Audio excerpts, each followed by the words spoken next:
Hello student, this is Aarti. Welcome to our YouTube channel. आज हम start करने वाले हैं 9th क्लास की इकोनॉमिक्स का 4th चैप्टर, जो कि है हमारा food security.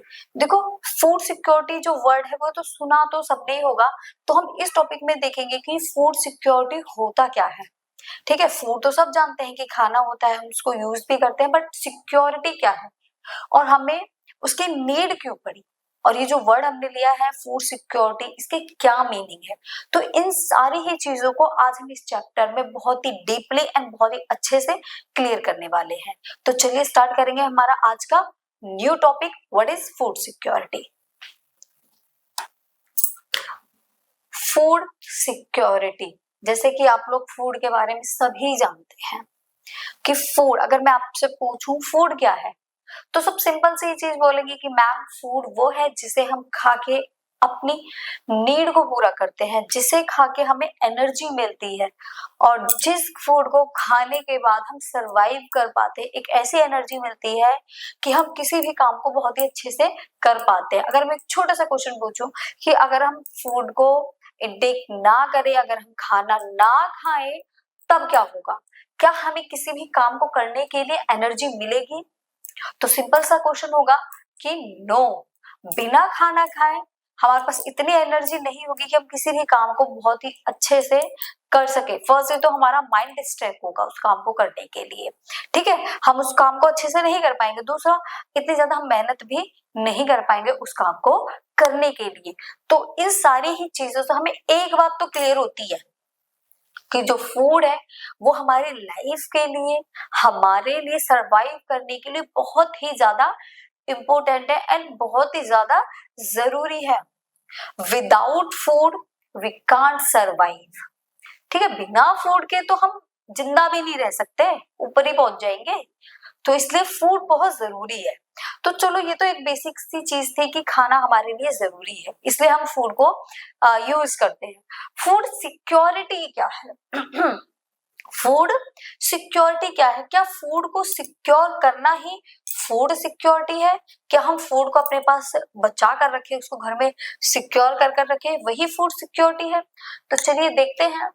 Food security, the availability, accessibility and affordability. देखिए, तीन वर्ड्स यहाँ पर आपको दिखाई देंगे। फर्स्ट है अवेलेबिलिटी, एक्सेसिबिलिटी एंड थर्ड है affordability of food to all people at all times is called food security। अगर किसी पर्सन के पास फूड हमेशा अवेलेबल है, किसी पर्सन के पास अगर फूड हमेशा अवेलेबल है, एक्सेसिबल है, मतलब उसकी पहुंच के पास है, ऐसा नहीं है कि खाना तो है बट वो इतना ज्यादा दूर है कि वो पहुंच ही नहीं पा रहा। नेक्स्ट है अफोर्डेबिलिटी, अगर वो उसको अफोर्ड कर पा रहा है कोई पर्सन, तो उसी को हम बोलते हैं फूड सिक्योरिटी। किसी के पास खाने का होना, इन साथ ही साथ उसकी पहुंच तक होना, थर्ड वो उसको अफोर्ड कर पाना। अगर कोई एक पर्सन ये तीनों चीजों को फुलफिल कर पा रहा है तो यही है फूड सिक्योरिटी। देखो, लाइफ में फूड सिक्योर करना भी बहुत जरूरी है। अगर हमारी गवर्नमेंट ही फूड सिक्योर नहीं करेगी तो क्या हमारी सोसाइटी में जितने भी सिटीजन्स हैं, जितने भी पीपल्स हैं, क्या वो सबको ऑल टाइम फूड अवेलेबल होगा?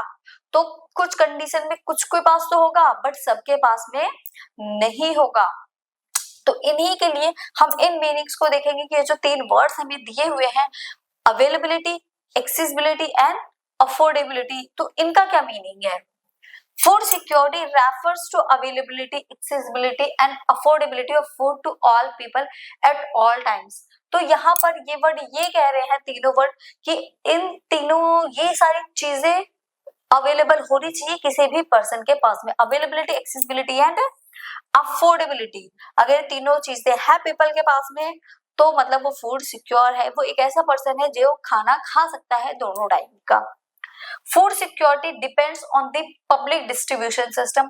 Food security public distribution system के ऊपर भी डिपेंड करती है। पब्लिक डिस्ट्रीब्यूशन सिस्टम एक गवर्नमेंट का सिस्टम है जिसके जरिए गवर्नमेंट क्या करती है, सभी जो नीडी पीपल है उनको फूड अवेलेबल कराया जाता है। and government vigilance and time to time action when this security is threatened।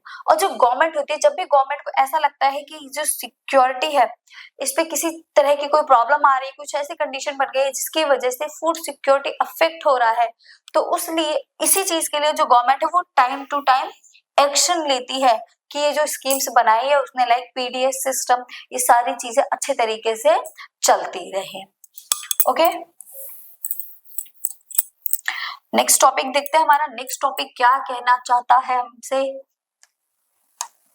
Next topic है हमारा dimensions of food security. Food security के क्या डायमेंशंस है? तो फूड सिक्योरिटी के हमारे पास में 3 डायमेंशंस है, वही 3, availability of food, accessibility of food and affordability of food. तो हम सबसे पहले अवेलेबिलिटी ऑफ फूड के बारे में देखेंगे कि अवेलेबिलिटी ऑफ फूड क्या होता है।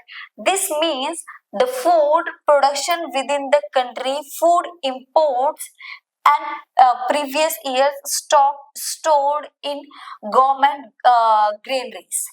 देखिए अवेलेबिलिटी का मतलब क्या है? अवेलेबिलिटी का मतलब ये है कि हमारी कंट्री के अंदर फूड हमेशा अवेलेबल होना चाहिए।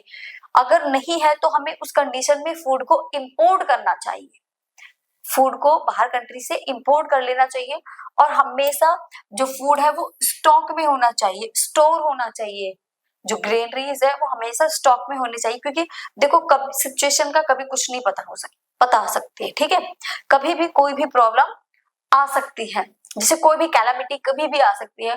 तो उस कंडीशन में हमें फूड को हमेशा ही सिक्योर करके रखना पड़ता है। अगर आपकी कंट्री में फूड सिक्योर रखा हुआ है, कोई भी फैमिन आ जाए या फिर कभी कोई भी कैलामिटी आ जाए, तो उस कंडीशन में हम अपने पीपल्स को, अपने लोगों को फूड प्रोवाइड करा सके। फूड इसलिए जो गवर्नमेंट होती है ना, वो कुछ परसेंट फूड अपने पास स्टोर करके रख लेती है कि कभी अगर कोई ऐसी प्रॉब्लम आती है जिसमें कभी जैसे प्राइस बहुत ज्यादा हाई हो गए या फिर कभी कोई क्रॉप फेलियर हो गया, तो उस कंडीशन में गवर्नमेंट अपने लोगों को फूड प्रोवाइड करा सके। तो यही है फूड अवेलेबिलिटी, कि हमेशा फूड अवेलेबल होना चाहिए, हर एक पर्सन के पास फूड अवेलेबल होना चाहिए। एक्सेसिबिलिटी क्या होती है? This means food should be with in reach of every person. देखिए ऐसा नहीं होना चाहिए कि फूड तो है बट वो हर पर्सन की पहुंच से ही बहुत ज्यादा दूर हो, हर पर्सन के पास में होना चाहिए। देखिए ऐसे मान लो कि फूड अवेलेबल है, आपकी कंट्री में फूड तो है बट कुछ गरीब लोगों के पास में वो फूड नहीं है, या फिर जैसे मान लो आप घर में हो, आपको कुछ खाने का मन कर रहा है और वो आपकी पहुंच से बहुत ज्यादा दूर है, तो आप उसको खा नहीं सकते। तो ऐसा ही है कि हर पर्सन वहां तक पहुंच सके, हर पर्सन की पहुंच तक फूड होना चाहिए, ठीक है, हर पर्सन उस फूड तक जा सके। ऐसा नहीं है कि खाना तो है बट वो पर्सन वहां तक पहुंच ही नहीं पा रहा है। जैसे मान लो कोई न्यूली पर्सन किसी के घर में गया हो, उस घर में फूड भी अवेलेबल है बट उसकी पहुंच से फिर भी बहुत ज्यादा दूर है, तो ऐसा नहीं होना चाहिए, हर पर्सन की पहुंच तक फूड होना चाहिए। गवर्नमेंट को ऐसी पॉलिसीज बनानी चाहिए कि जो फूड है वो हर पर्सन के पास तक आ सके। ओके, नेक्स्ट है अफोर्डेबिलिटी। देखिए हमने अवेलेबिलिटी पढ़ा कि अवेलेबल फूड अवेलेबल होना चाहिए, एक्सेसिबिलिटी का मतलब तो उसके पास में होना चाहिए, उसके पहुंच तक होना चाहिए। अफोर्डेबिलिटी का मतलब ये होता है कि आप उसको अफोर्ड भी कर सको। मान लो अवेलेबिलिटी है, एक्सेसिबिलिटी भी है आपके पास, उसका प्राइस इतना ज्यादा हाई है कि आप उसको बाय ही नहीं कर पा रहे हो, तो मतलब आप उसको अफोर्ड नहीं कर पा रहे हो। This means that every individual has enough money to buy sufficient, safe and nutritious food to meet one's dietary needs। अपनी dietary needs को पूरा करने के लिए कोई भी person nutrited food, safe और सिक्योर फूड उसके लिए अवेलेबल होना चाहिए, जो उसके लिए सफिशिएंट हो, किसी भी इंडिविजुअल पर्सन के लिए। तो मतलब यह है कि उसको अफोर्ड कर सके। ऐसा नहीं है खाने का मन तो है, खाना भी है बट उसका प्राइस इतना हाई है कि हम उसको खरीद ही नहीं पा रहे हो। मान लो आप किसी बड़े से रेस्टोरेंट के बाहर से जा रहे हो, आपने रेस्टोरेंट में देखा, रेस्टोरेंट में क्या है, फूड अवेलेबल है, आपकी पहुंच के भी पास में है क्योंकि आप बिल्कुल पास में ही हो उसके। अब उसको जब आपने प्राइस चेक किया तो प्राइस बहुत हाई, इतना हाई प्राइस है उसका कि आप उसको बाय ही नहीं कर पाए। तो इसका सिंपल सा मीनिंग क्या है कि आप उसको अफोर्ड नहीं कर पा रहे हो, कि आप फूड को अफोर्ड कर पाए, आप फूड अफोर्ड नहीं कर पाए, तो ऐसा भी नहीं होना चाहिए, ठीक है। तो फूड अवेलेबल होना चाहिए। देखो ये तो एक लग्जरी चीज हो गई, रेस्टोरेंट हो गया तो उसका प्राइस हाई है, बट नॉर्मल फूड का प्राइस इतना हाई नहीं होना चाहिए कि किसी भी कोई भी पर्सन उसको बाय ना कर सके। फूड के प्राइस हमेशा ऐसे होने चाहिए कि हर एक पर्सन उसको खरीद सके, उसको बाय कर सके, ठीक है। तो आई होप आपको ये जो 3 डायमेंशंस थी फूड सिक्योरिटी की, ये बहुत ही अच्छे से क्लियर हो गई होंगी। और आपको मैं एक बात बता दूं, ये सारे ही नोट्स हैं, आप बुक को लेकर बैठो अपने साथ, बुक में साथ ही साथ टिक करते रहो, बुक में मैच करते रहो, एंड इसको अपनी नोटबुक में नोट कर लो। चाहे तो अभी आप स्क्रीनशॉट भी ले सकते हो उसका, या फिर आप इसको साथ ही साथ वीडियो को पॉज कर करके आप इसको नोट भी कर सकते हो, ठीक है। देखो आप सबके लिए ही ये सारी चीजें होती हैं, ठीक है। आप इनको रीड करोगे, पढ़ोगे, नोट्स बनाओगे तो आपके लिए ही यूजफुल होगा। और एक वन थिंग सबसे इंपॉर्टेंट, हैंड रिटन नोट्स बनाया करो अपने, इन चीजों को देखो, पढ़ो और अपने हाथ से लिखो। ये नहीं है कि आपने स्क्रीनशॉट ले लिया उसको हम बाद में पढ़ लें, नहीं, it's a very bad habit, बहुत ही ज्यादा बुरी आदत होती है। हम स्क्रीनशॉट लेके भी सिर्फ फोन्स को भरते हैं, लैपी को, टैब को ही भरते हुए चले जाते हैं, बट हम उनसे कभी भी पढ़ते नहीं है। तो इस केस में आप सभी को क्या करना है, इसको अपने नोटबुक में साथ ही साथ नोट करते हुए चलना है, ओके। देखिए नेक्स्ट है हमारा, how food security is ensured in a country. जो फूड सिक्योरिटी है वो कैसे किसी भी कंट्री को एंश्योर करती है। देखिए food security can be ensured a country bye enough availability of food for all. Country में इतना फूड होना चाहिए कि वो सभी के लिए क्या हो, इनफ हो, सभी पर्सन्स के लिए फूड इनफ होना चाहिए। सेकेंड है, food should be so acceptable quality and all person should have the capacity to buy it. Food की क्वालिटी ऐसी होनी चाहिए कि हर पर्सन उसको एक्सेप्ट कर सके। ये नहीं है कि बहुत ही बेकार क्वालिटी का आप फूड दे रहे हो, बिल्कुल भी क्वालिटी अच्छी नहीं है, बिल्कुल ही लो क्वालिटी का फूड है, ऐसा नहीं होना चाहिए। ऐसी क्वालिटी होनी चाहिए कि कभी भी कोई भी पर्सन उसको बाय कर सके, एंड साथ ही साथ हर पर्सन की ये कैपेसिटी हो कि वो उसको खरीद सके। मतलब सिंपल सा मीनिंग ये है कि उसका प्राइस बहुत ज्यादा हाई नहीं होना चाहिए। अगर आप प्राइस हाई कर दोगे तो सिंपल सी बात है, आप तो सिर्फ पर्टिकुलर रिच पर्सन के लिए काम कर रहे हो ना, जो पुअर है उनके लिए तो वो कर ही नहीं है। रिच तो हर कंडीशन में बाय कर लेगा। अगर आप किसी एक प्रोडक्ट का प्राइस 1 लाख भी करोगे ना, तो एक रिच पर्सन तो तब भी बाय करेगा। सबसे बड़ी प्रॉब्लम तो यहाँ पुअर की है ना, कि उनके लिए अफोर्डेबल होना चाहिए, वो उसको बाय कर सके, वो उसको खरीद सके, ओके। नेक्स्ट है, no barrier should be there on the accessibility. कोई भी बैरियर नहीं होने चाहिए एक्सेसिबिलिटी पे। मतलब इंपोर्ट हो रहा है फूड, तो उसमें आपने इतना बैरियर लगा दिया कि वो कंट्री में नहीं आ पा रहा है। तो इस तरीके से कभी भी कोई भी बैरियर फूड पर नहीं होने चाहिए। फूड इजिली एक्सेसिबल हो सके all the people, okay. Next देखिए, Why is food security important? ये देखो कि कुछ पुअर पीपल्स हैं, इनके लिए फूड सिक्योरिटी इंपॉर्टेंट है।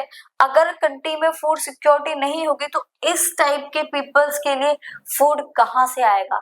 इतने ही पुअर होते हैं, ठीक है, तो इनके लिए फूड कहाँ से आएगा। गवर्नमेंट इनको फूड सिक्योर करके अवेलेबल नहीं करवाएगी तो इन लोगों के पास फूड कहाँ से आएगा। तो ऐसे पीपल्स के लिए फूड सिक्योरिटी बहुत ही ज्यादा इंपॉर्टेंट हो जाती है। हमारी सोसाइटी में, हमारे समाज में कुछ लोग ऐसे भी हैं जो बहुत ज्यादा पुअर है, ठीक है, वो अफोर्ड भी नहीं कर पाते किसी किसी कंडीशन में फूड। तो उस कंडीशन में गवर्नमेंट को कुछ ऐसी पॉलिसीज, कुछ ऐसी स्कीम चलानी चाहिए जिससे वो इनको आधे से भी कम रेट पर फूड अवेलेबल करा सके। Food security is important as many sections of the society are vulnerable to the food insecurity and do not get the proper amount of food। देखिए यहाँ भी क्या है कि हमारी सोसाइटी के वो वनरेबल ग्रुप, हमारी सोसाइटी के वो जो वनरेबल ग्रुप है, जो फूड को अफोर्ड भी नहीं कर पाते हैं, ठीक है, जिनके लिए फूड इनसिक्योरिटी है, जिनके पास फूड ही नहीं है, and do not get the proper amount of food, वो फूड को बाय करने के लिए उनके पास एक प्रॉपर अमाउंट नहीं है, उस कंडीशन के लिए हमें क्या फूड सिक्योरिटी बहुत ही ज्यादा इंपॉर्टेंट हो जाती है। as during any natural calamity, अगर कोई भी natural calamity आती है, the production of food grains decrease, production of food grains decrease हो जाता है, and साथ ही साथ causes shortage of food and the price goes high, price बहुत ज्यादा हाई हो जाते हैं एंड फूड की शॉर्टेज हो जाती है। तो अगर इस कंडीशन में हमारे पास में फूड सिक्योरिटी होगी, फूड सिक्योर रखा होगा, तो हम उसको मार्केट में निकाल के ला सकते हैं। आगे आगे आप और इन चीजों को समझोगे, ठीक है। In this situation, many people can't afford to buy food, which may causes a situation of starvation. In case अगर मान लो सपोज ऐसा होता है कि जो फूड है हमारा नेचुरल कैलामिटी आ गई, जैसे लाइक किसी में हुआ था कोरोना टाइम में। कोरोना का क्या टाइम हुआ था? कोरोना का एक ऐसा टाइम था कि जो डेली वर्कर्स हैं, जो डेली काम करते हैं, मतलब आज काम कर लिया तो आज उनके घर में सब्जी आ गई, आज उन्होंने काम नहीं किया तो आज उनके घर में सब्जी नहीं आएगी। उस टाइम पर क्या हुआ था? कोरोना के टाइम में सबकी जॉब छूट गई थी, जो डेली वर्कर्स थे उनके पास तो काम ही नहीं था, सबसे ज्यादा लॉस उनका हुआ था। अब उनके लिए अब उनके साथ में क्या होगा? वो बेचारे तो डेली कमा रहे थे और डेली खा रहे थे, अब काम तो है ही नहीं उनके पास में, तो वो अब खाएंगे क्या? उस कंडीशन में अब जो फूड बचा भी है, जो फूड, देखिए इकोनॉमिक का एक रूल होता है, जब चीजों की जो डिमांड सॉरी जो सप्लाई होते हैं ना, सप्लाई कम हो जाती है तो उसकी डिमांड बहुत ज्यादा बढ़ जाती है, डिमांड बढ़ेगी तो उसका प्राइस भी बहुत ज्यादा बढ़ जाएगा।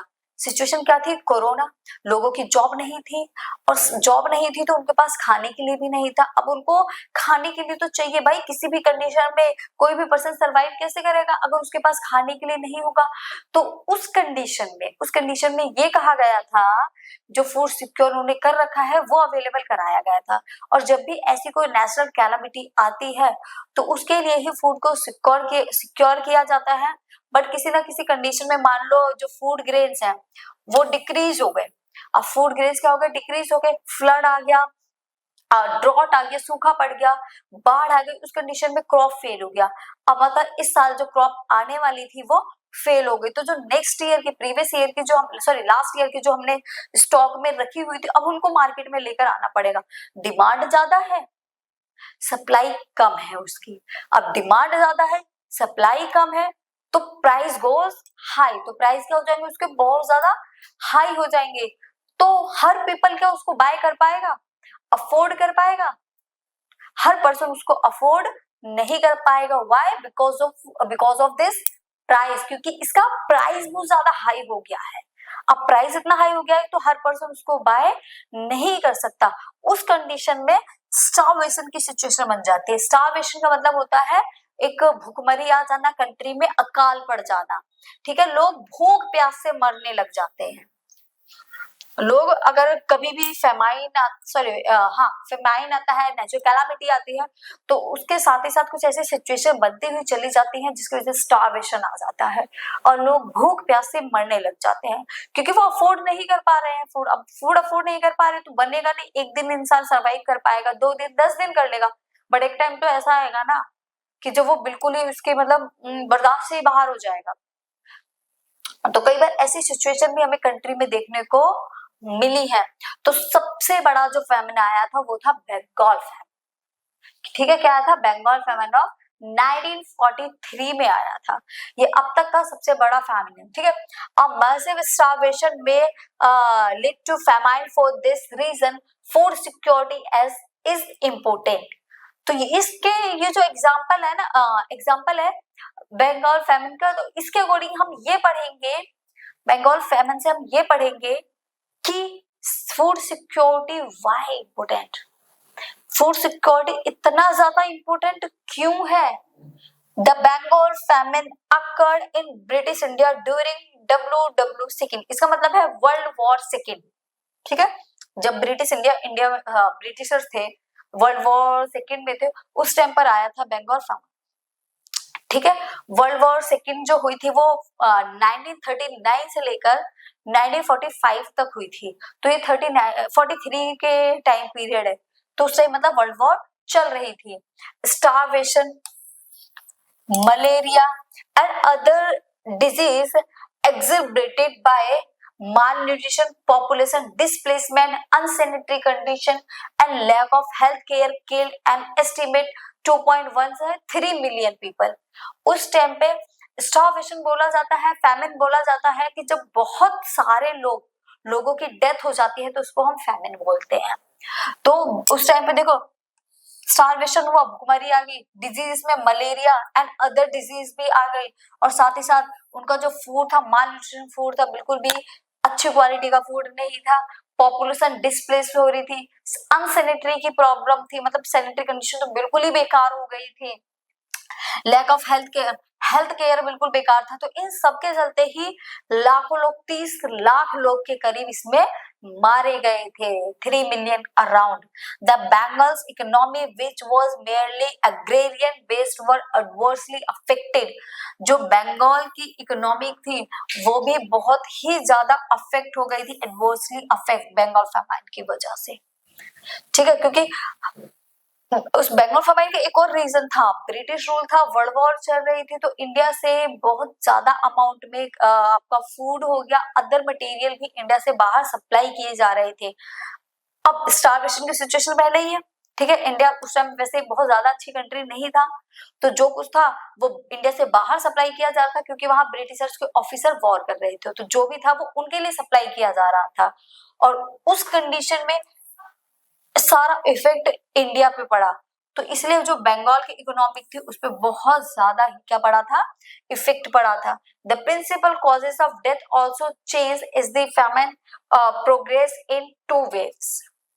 और जिसकी वजह से ये 2 वेव्स आई थी जिसमें बंगाल पूरी तरीके से, मतलब बंगाल के जो लोग थे वो बहुत ही ज्यादा अमाउंट में मारे गए थे, लोगों की डेथ हुई थी. अब अगर उस टाइम पे फूड सिक्योरिटी होती तो क्या लोग भूख से मरते?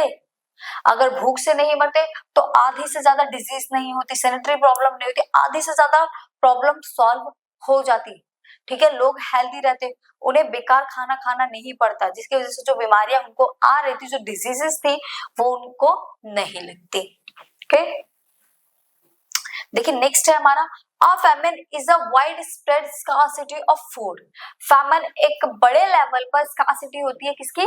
फूड की. जो फूड की कमी हो जाती है तो उसको हम famine बोलते हैं. caused by several factors including war.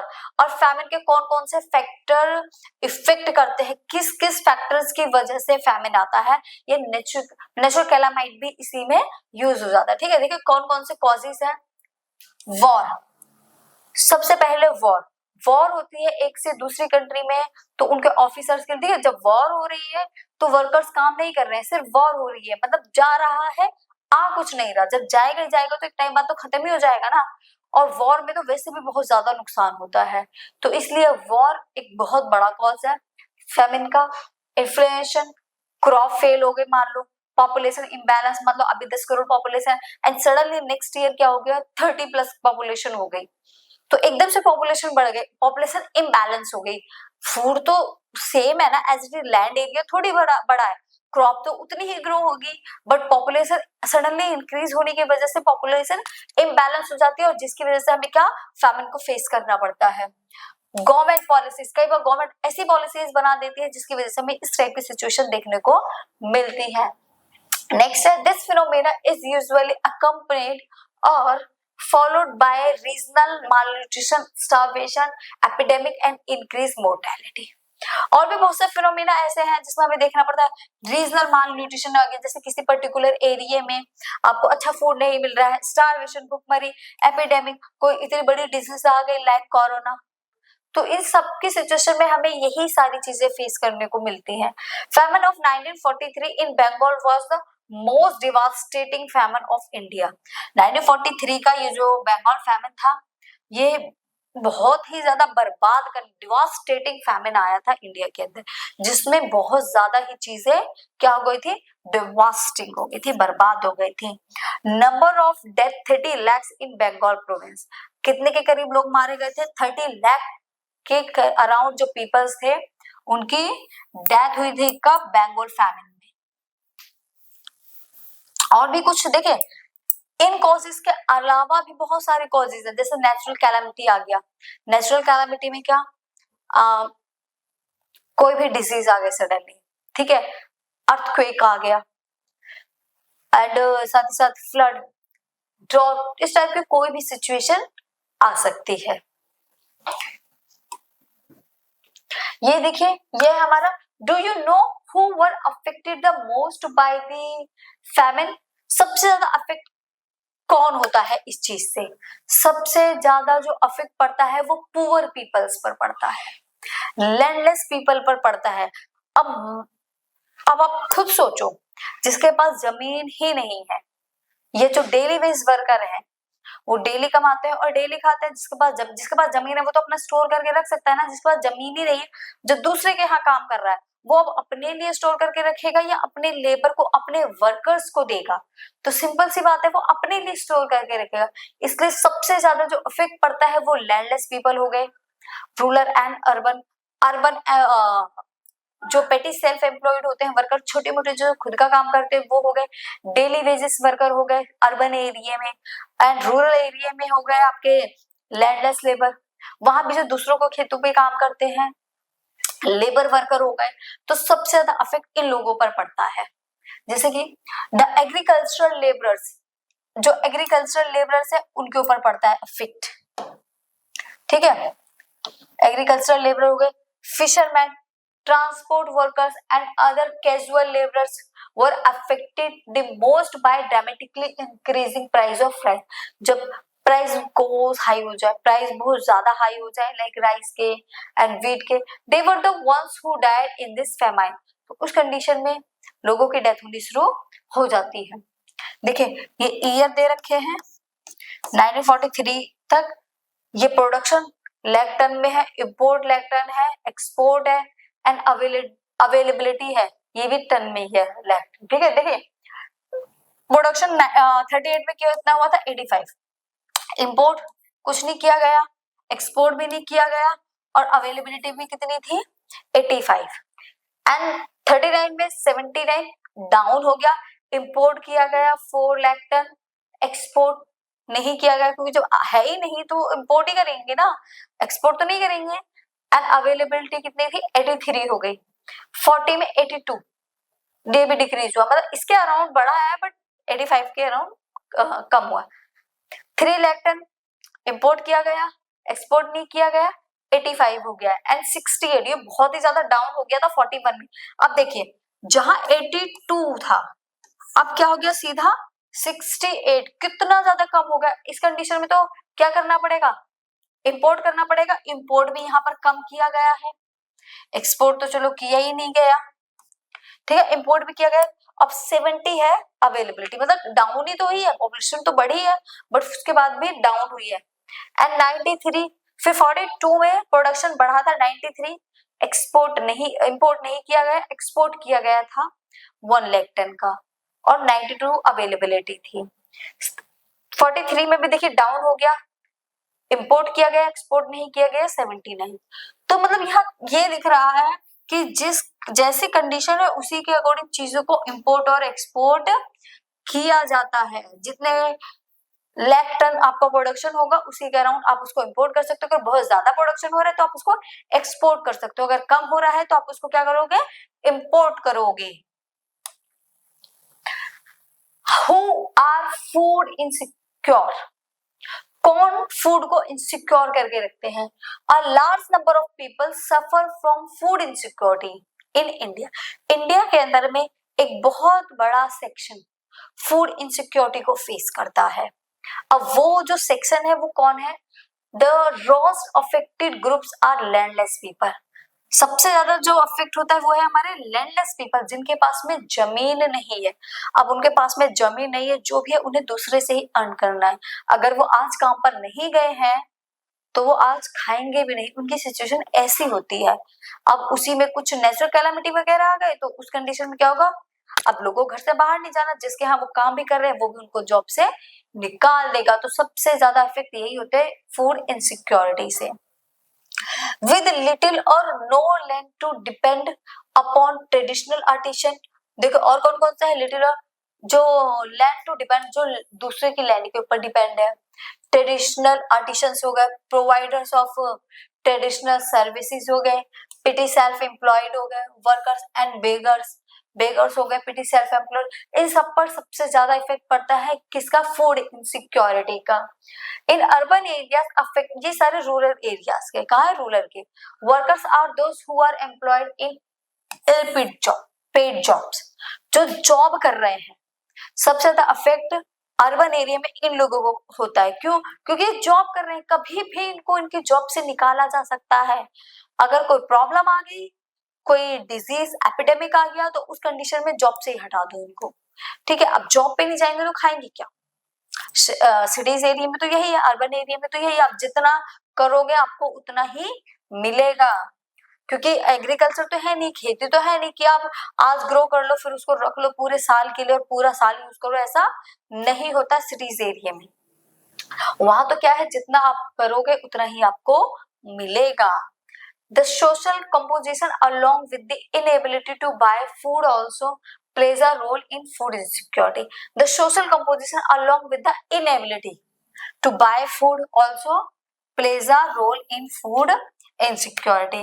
The SC, ST and some section of the OBC lower caste among them who have either poor land base or very low and productive are prone to food insecurity. हमारी society में भी कुछ लोग हैं ऐसे, या कुछ group ऐसे हैं जो हमें देख के हमेशा लगता है कि ये लोग एक लोअर क्लास है और इनको हमेशा ही फूड इनसिक्योरिटी फेस करनी पड़ती है। जैसे SC, ST, OBC, ये हमारी सोसाइटी के लोअर क्लास लोग हैं और ये लोग हमेशा फूड इनसिक्योरिटी को फेस करते हैं। फूड इनसिक्योरिटी का मतलब होता है आपके पास फूड का अवेलेबल ना होना। आपके पास अगर फूड नहीं सिक्योर है, आपके पास अगर फूड नहीं है, तो आप फूड इनसिक्योरिटी को फेस कर रहे हो।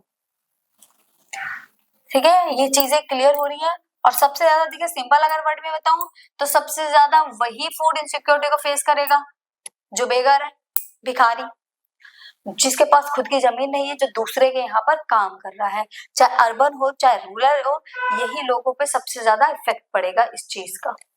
ठीक है, नेक्स्ट देखिए क्या है। नेक्स्ट है a high incidence of malnutrition prevails among women. This is a matter of serious concern as it puts even the unborn baby at the risk of malnutrition. देखो, सोसाइटी के जैसे बेगर हो गए, भिखारी लोग हो गए, वो सबसे ज्यादा अफेक्ट करते हैं कि उनके पास में क्योंकि फूड अवेलेबल नहीं है। बट उससे भी ज्यादा इफेक्ट हमारा उन लोगों पर पड़ता है जैसे विमेन हो गए, प्रेग्नेंट विमेन हो गई। अगर कोई विमेन है, अगर कोई विमेन है वो माल न्यूट्रिशन का शिकार है, तो उसका जो आने वाला बेबी है वो भी माल न्यूट्रिशन का ही शिकार होगा, उसको भी माल न्यूट्रिशन को फेस करना पड़ेगा। अगर उसकी मदर न्यूट्रिटेड फूड को नहीं गेन करती है तो उसका बेबी भी वैसे ही होगा, उसको आने वाले टाइम में बहुत सारी प्रॉब्लम फेस करनी पड़ेंगी। क्योंकि एक फीमेल जो गेन करती है, जो भी खाती है, वही उसके बेबी को लगता है और उसका बेबी उतना ही हेल्दी होगा जितना कि उसकी मदर अपने प्रेगनेंसी टाइम में खाएगी। तो ये एक सिचुएशन ये भी बन जाती है कि फीमेल को, विमेन्स को ज्यादा से ज्यादा न्यूट्रिशनल फूड को खाना चाहिए अपने आने वाले बच्चों के लिए भी। माँ नहीं खाएगी तो बच्चे भी उनके ऐसे ही होते हैं। आपने रोड वगैरह पे कई बार देखा होगा कि उनकी मदर भी ऐसी होती है और उनके बच्चे भी फिर वैसे ही होते हैं। तो हमारी सोसाइटी का एक सेक्शन ये भी है, और ये सिर्फ जो बाहर वुमेन है उनके लिए ही नहीं है, जो घरों में भी रह रही है उनके लिए भी है। सभी को न्यूट्रिशनल फूड खाना चाहिए क्योंकि उनके आने वाले बेबी के लिए बहुत ही हेल्दी होगा। ठीक है, एक according to the national health and family survey NHFS 1998-99, इनके according the number of such a women and children are approximately 11 crore.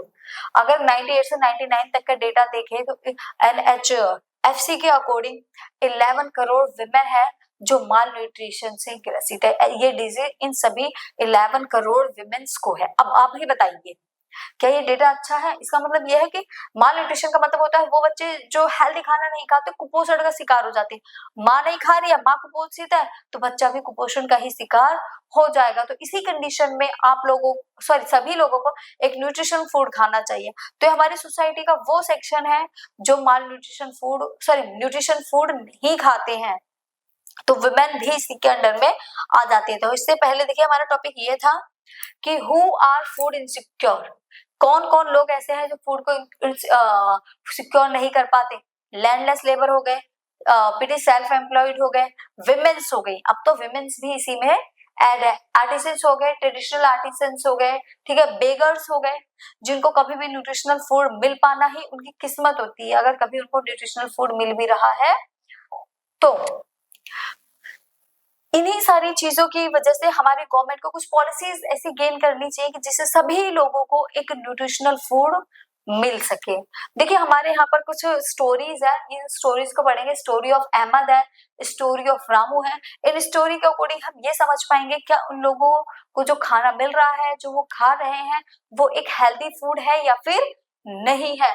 देखिए क्या Ahmad is a rickshaw puller, Ahmad एक ऐसा पर्सन है जो रिक्शा खींचता है, रिक्शा चलाता है। इन बैंगलोर में he has shifted from Jhumri Talaiya, वो झुमरी तलैया में शिफ्ट हो गया है। अलॉन्ग विद किसके साथ में, हिज 3 ब्रदर्स, उसके 3 बेटे हैं, 2 सिस्टर भी है एंड ओल्ड पेरेंट्स भी है। ही स्टेज इन अ झुग्गी। अब वो झुमरी तलैया में जहां रहने आया है, किस में रह रहा है, वो झुग्गी में रह रहा है। अब देखिए आपके सामने अगर इस स्टोरी को अच्छे से पढ़ोगे ना, एक पूरा बैकग्राउंड क्रिएट हो जाएगा। एक पर्सन है अहमद, वो अपने गांव से आया झुमरी तलैया, झुमरी तलैया वो एक झुग्गी में रह रहा है। किसके साथ में आया है, उसके 3 भाई हैं, 2 बहनें हैं और उसके ओल्ड पेरेंट्स भी हैं। और वो कहाँ रह रहा है, झुग्गी में रह रहा है। The survival of all members of his family depends on his daily earning from pulling rickshaw. अब उसकी पूरी की पूरी फैमिली किसके ऊपर डिपेंड है, जो वो रिक्शा खींच के जो उसकी अर्निंग होती है, पूरी फैमिली उसी के ऊपर डिपेंड है।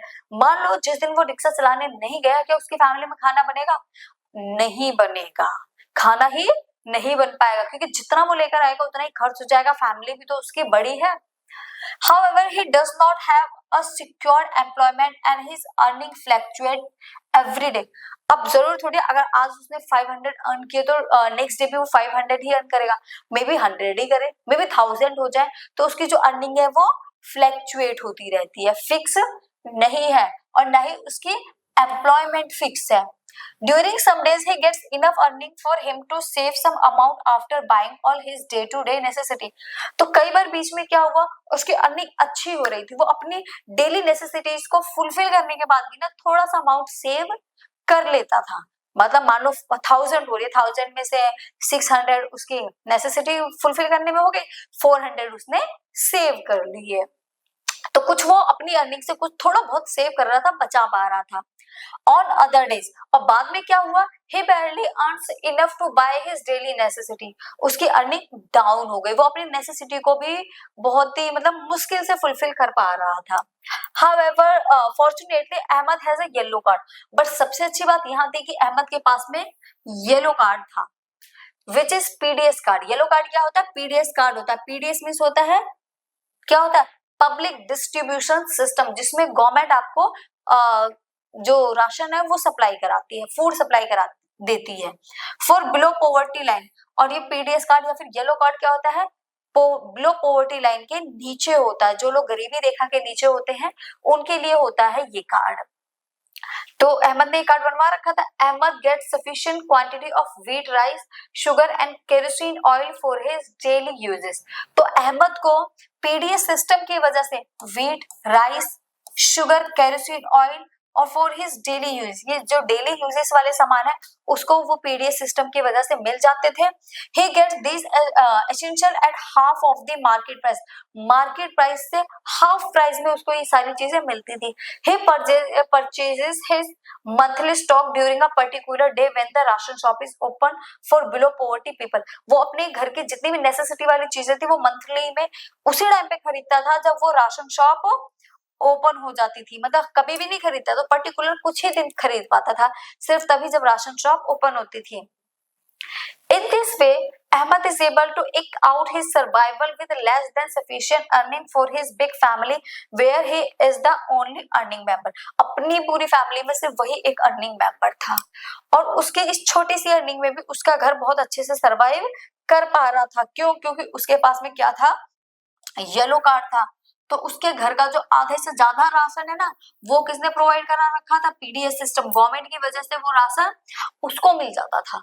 तो बाकी का उसके जो अर्निंग अगर कम भी है तो उससे खर्चा चल जाता था, बाकी के आधे से ज्यादा तो उसको मिल ही रहा है, जिसकी वजह से उसकी जो बड़ी सी फैमिली थी ना एक, वो अच्छे से सरवाइव कर पा रही थी। ओके, एक नेक्स्ट स्टोरी देखते हैं। Ramu worker as a casual labour. Ramu एक कैजुअल लेबर वर्कर था, वो भी एग्रीकल्चर इन रायपुर के विलेज में। His eldest son Somu who is 10 year old. Somu जो था वो 10 साल बड़ा था। Workers as a pali to look after the cattle of the sarpanch of the village. हाँ, सतपाल सिंह सरपंच था और सरपंच के यहाँ पर सोमू काम करता था। उनके यहाँ उनकी जो कैटल्स थी उनकी देखरेख करता था। Somu is employed for the whole year. वो पूरा साल काम करता था सरपंच के यहाँ और उसको 1000 रुपीज मिलते थे। Ramu has 3 more sons. Ramu के 3 और बेटे थे और 2 बेटियां थी, but they are too young to work on the field. वो खेत में काम करने के लिए बहुत ही ज्यादा छोटे थे, मतलब सोमू ही उनका एक बड़ा बेटा था। उसकी वाइफ थी सुनहरी। वो जब भी पार्ट टाइम होता उसका, जब भी अपने घर के काम से फ्री होती तो वो खेत में या फिर हाउस क्लीन करने का काम कर लेती थी। जैसे काऊ डंग वगैरह को मैनेज करना, तो ये काम वो कर लेती थी, जिसकी वजह से उन्हें आधा लीटर दूध और थोड़ा बहुत पका हुआ खाना और वेजिस मिल जाती थी, वेजिटेबल मिल जाते थे, जिससे उनका डेली वर्क हो जाता था, घर का काम चल जाता था। Besides, she also work in the field along with her husband in the busy season and supplements his earning. जब भी कभी बिजी सीजन आ जाता था, बिजी सीजन आता था, तो वो अपने हस्बैंड के साथ भी खेतों में काम करने चली जाती थी। ठीक है, खेतों में काम करने चली जाती थी। तो इन्हीं सारी चीजों की वजह से क्या हुआ, देखो सोमू के पास येलो कार्ड नहीं था, बट यहाँ पर क्या था, अहमद के पास में येलो कार्ड था। सोमू की लाइफ अच्छे से नहीं चल पा रही थी, जबकि अहमद की लाइफ अच्छे से चल पा रही थी। बाकी की चीजें हम नेक्स्ट क्लास में करेंगे, नेक्स्ट वीडियो में। तब तक के लिए बाय बाय, टाटा। एक नए टॉपिक के साथ मिलेंगे नेक्स्ट वीडियो में।